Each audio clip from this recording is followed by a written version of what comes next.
Assalamualaikum adik-adik kelas 3. Pada video kali ini kita akan belajar tema 3, subtema 3, pembelajaran 2. Asyiknya membuat es krim. Pernahkah kamu mencicipi es krim? Rasa es krim bermacam-macam. Es krim terasa segar jika dinikmati di siang hari yang panas. Coba lakukan percobaan berikut secara berkelompok. Alat dan bahan: 1. 2 buah kantong plastik dengan perekat atau zipper. 1 berukuran besar dan 1 lagi berukuran sedang. 2 handuk kecil atau sarung tangan.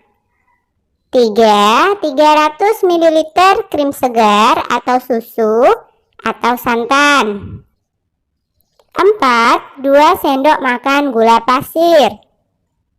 5 6 sendok makan garam batu. 6 2 mangkuk es batu berbentuk dadu. Cara membuat es krim: 1. Campurkan susu atau santan segar dan gula ke dalam kantong plastik yang berukuran sedang. Rekatkan ujung plastik dan pastikan plastik benar-benar rapat. 2. Masukkan potongan es batu dan garam ke dalam kantong plastik besar. Kocok sebentar agar es batu dan garam tercampur. 3. Masukkan kantong plastik sedang yang berisi susu atau santan ke dalam kantong plastik besar yang berisi es batu dan garam. Kemudian tutup dengan rapat perekatnya pada plastik besar. 4. Kocok dan pijat-pijat kantong plastik tersebut selama 10 menit. Gunakan handuk atau sarung tangan agar tidak terlalu dingin ketika disentuh. 5. Keluarkan kantong plastik sedang. Kemudian bersihkan atau lap dengan kain untuk menghilangkan garam yang menempel. 6. Buka kantong plastik tersebut dan tuang ke dalam gelas atau mangkuk saji. Dan es krim siap dinikmati. Nah, kamu telah mempraktikkan cara membuat es krim. Sekarang diskusikan secara berkelompok. 1. Apa wujud susu atau santan di awal pembuatan es krim? Wujud susu atau santan di awal pembuatan es krim adalah cair. 2. Apa wujud susu atau santan di akhir pembuatan es krim? Wujud susu atau santan di akhir pembuatan es krim adalah padat. 3. Sebutkan perubahan wujud yang terjadi pada pembuatan es krim. Pada pembuatan es krim terjadi perubahan wujud dari cair menjadi padat atau membeku. 4. Mengapa membutuhkan es batu pada pembuatan es krim? Es batu dibutuhkan untuk membekukan es krim. 5. Apa fungsi garam untuk pembuatan es krim? Coba jelaskan. Garam berfungsi menurunkan suhu es. Es yang suhunya telah turun kemudian akan menyerap banyak kalor dari adonan es krim, sehingga adonan es krim dapat membeku. 6. Apakah pembuatan es krimmu berhasil? Coba ceritakan. Pembuatan es krim berhasil berkat kerjasama antar kelompok, tanggung jawab setiap anggota, dan kekompakan. Pernahkah kamu menyimpan air dalam plastik di lemari pembeku? Apa yang akan terjadi dalam beberapa jam? Tentunya air akan berubah menjadi es, bukan? Meskipun kamu membuka ikatan plastik itu, ternyata es tidak akan tumpah. Mengapa demikian? Wujud air berubah dari cair menjadi padat. Perubahan wujud dari cair menjadi padat disebut membeku. Sekarang dapatkah kamu menyebutkan contoh lain perubahan wujud dari cair menjadi padat dalam kehidupan sehari-hari? Contohnya misalkan 1. Adonan gula setelah dingin menjadi padat pada pembuatan gula Jawa. 2. Agar-agar berwujud cair lama-kelamaan akan menjadi padat. 3. Minyak goreng menjadi padat saat suhu dingin. 4. Air yang dimasukkan ke dalam freezer lama-kelamaan akan membeku menjadi es batu. 5. Lilin yang mencair setelah dingin akan menjadi padat. Nah, kamu telah mengerjakan pembuatan es bersama kelompokmu. Adakah pembagian tugas di dalam kelompok? Dengan pembagian tugas, pekerjaan menjadi mudah dan ringan. Begitu juga di sekolah. Siswa di sekolah ada peran masing-masing. Contohnya di SD Nusantara tempat Siti dan teman-temannya bersekolah. Ada guru yang mengajar sehari-hari di kelas. Ada pula kepala sekolah yang memimpin sekolah.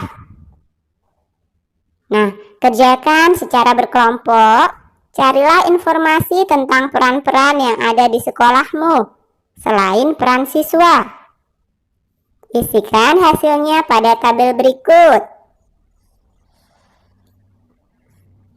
Yang pertama, guru kelas. Perannya pengelola pembelajaran di kelas dan menyelenggarakan administrasi kelas. Kemudian yang kedua, kepala sekolah. Perannya mengatur semua kegiatan yang berlangsung di sekolah. 3. Penjaga sekolah. Perannya melaksanakan tugas pengamanan sekolah dan memelihara serta menjaga barang-barang milik sekolah. Kemudian yang keempat, petugas perpustakaan. Perannya mengurus pelayanan perpustakaan, membuat peraturan di perpustakaan, membuat perencanaan untuk mengadakan buku. Kemudian yang kelima, petugas tata usaha sekolah. Perannya mengurus kegiatan tata usaha dan administrasi kegiatan di sekolah. Dan yang terakhir, guru penjas. Perannya mengelola pembelajaran pendidikan jasmani di sekolah. Kamu telah mempelajari peran-peran yang ada di sekolahmu. Diskusikanlah dalam kelompokmu. Mengapa perlu ada perbedaan peran di sekolah? Apa yang terjadi bila di sekolah hanya ada kepala sekolah? Bagaimana bila tanpa ada bagian yang lainnya? Perbedaan peran di sekolah sangat penting, karena perbedaan peran di sekolah akan memudahkan dalam pelaksanaan tugas masing-masing di sekolah. Jika hanya ada kepala sekolah saja, maka kegiatan belajar mengajar tidak bisa berjalan. Jika hanya ada guru saja, tentu tidak ada yang mengatur seluruh kegiatan di sekolah. Dengan adanya perbedaan peran, setiap orang memiliki peran yang sesuai dengan kemampuan mereka dan bisa saling melengkapi dengan peran yang lain. Pembagian peran dapat juga dilakukan saat bermain, seperti bermain sepak bola. Saat bermain sepak bola, ada yang berperan sebagai penjaga gawang, penyerang, dan pemain belakang. Ada juga yang berperan sebagai kapten. Semua harus saling bekerja sama. Mengapa? Karena untuk menghasilkan permainan yang terbaik. Permainan sepak bola sangat menyenangkan. Mari pelajari teknik menendang bola.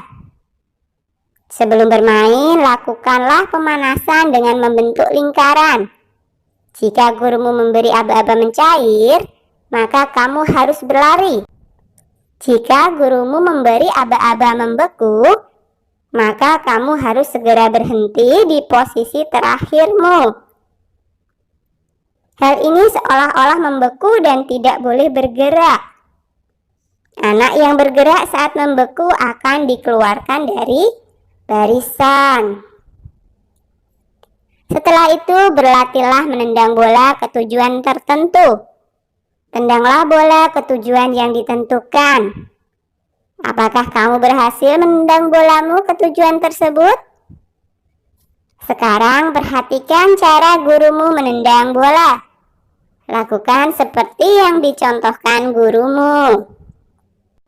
Buatlah 2 kelompok dan berbarislah saling berhadapan. Tiap-tiap kelompok secara bergantian menendang dan menangkap bola. Oke, sampai di sini dulu video kali ini ya. Sampai jumpa di video berikutnya.